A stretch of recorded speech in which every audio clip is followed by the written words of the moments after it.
আজকে দৈনিক ইত্তেফাকের একটি গুরুত্বপূর্ণ হেডলাইন, যেটা হচ্ছে নির্বাচন দিতে অন্তর্বর্তী সরকারকে কোনো সময় বেঁধে দিবেন না বিএনপি।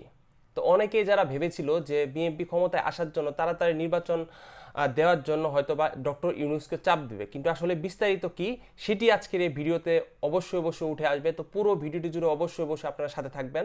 তো চলুন ভিডিওতে চলে যাই। তো নির্বাচন দিতে অন্তর্বর্তী সরকারকে সময় বেঁধে দিবে না বিএনপি, এটা খুবই গুরুত্বপূর্ণ একটি নিউজ। অনেকে নির্বাচন নিয়ে দ্বিধাদ্বন্দ্বে রয়েছে যে কবে নির্বাচন হবে। তো এই জায়গায় যেটি লেখা রয়েছে সেটি হুবহু আমি আপনাদের সামনে তুলে ধরবো। আগামী জাতীয় সংসদ নির্বাচন নিয়ে ডক্টর মোহাম্মদ ইউনূসের নেতৃত্বাধীন অন্তর্বর্তী সরকারকে চূড়ান্ত সময় বেঁধে দেবে না বিএনপি। রাষ্ট্রের মৌলিক সংস্কারের জন্য অন্তর্বর্তী সরকারকে যৌক্তিক সময় দেবে দলটি। সোমবার ১৯ আগস্ট রাতে অনুষ্ঠিত বিএনপি স্থায়ী কমিটির বৈঠকে এই সিদ্ধান্ত সবাই একমত হন। এই বিষয়টি কিন্তু খুবই গুরুত্বপূর্ণ, কারণ দেশের যে পরিস্থিতি, এই পরিস্থিতিতে দেশ সংস্কার করতে হয়তো বা আরও একটু সময় লাগতে পারে। সংশ্লিষ্ট সূত্র জানিয়েছে এই বৈঠকে আরও দুটি সিদ্ধান্ত গৃহীত হয়। একটি হলো ২০০৯ সালে পিলখানার বিডিআর হত্যাযজ্ঞের পুনঃতদন্ত চেয়ে বিচার বিভাগীয় তদন্ত কমিটি গঠনের দাবি করে বিএনপি। ২০০৯ সালে ২৫-২৬ ফেব্রুয়ারি ঢাকার পিলখানায় বিডিআর বিদ্রোহ হয়। এতে ৫৭ জন সেনা কর্মকর্তা সহ ৭৪ জন শহীদ হন। অন্যটি হচ্ছে আগামী ১ সেপ্টেম্বর সাড়ম্বরে দলের প্রতিষ্ঠাবার্ষিকী পালন করা হবে।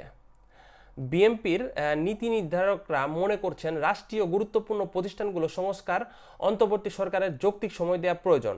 ইতিমধ্যে অন্তর্বর্তী সরকার প্রশাসন আর্থিক খাতে বেশ কিছু পদক্ষেপ নিয়েছে, যা দেশবাসীকে আশান্বিত করেছে।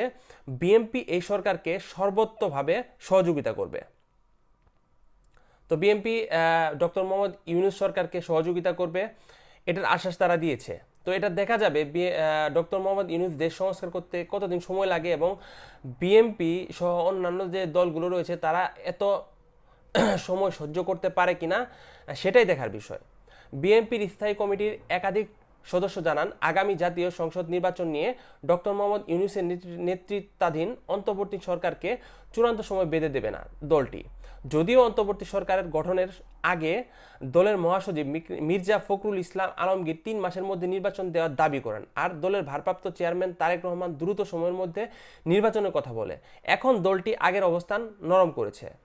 মানে তারেক রহমান এবং মির্জা ফখরুল কিন্তু তাড়াতাড়ি নির্বাচন চেয়েছিলেন, কিন্তু দলের সবাই মিলে বসে যখন একটা সিদ্ধান্ত নিয়েছে, সেই সিদ্ধান্তে তারা এটাই উপনীত হয়েছে যে অন্তর্বর্তীকালীন সরকারকে আরেকটু সময় দেওয়া উচিত, যেন দেশ আরেকটু সংস্কার হয় এবং নির্বাচনও খুব সুন্দরভাবে হয় এবং দেশের মানুষও যেন সঠিকভাবে ভোট প্রদান করতে পারে। তো এ হচ্ছে আজকে দৈনিক ইত্তেফাকের গুরুত্বপূর্ণ একটি নিউজ। তো আর এমন আরও গুরুত্বপূর্ণ সব নিউজগুলো ভিডিও আকারে পেতে আমাদের এই ইউটিউব চ্যানেলটিকে অবশ্যই অবশ্যই সাবস্ক্রাইব করবেন। সবাইকে অসংখ্য অসংখ্য ধন্যবাদ পুরো ভিডিওটি দেখার জন্য।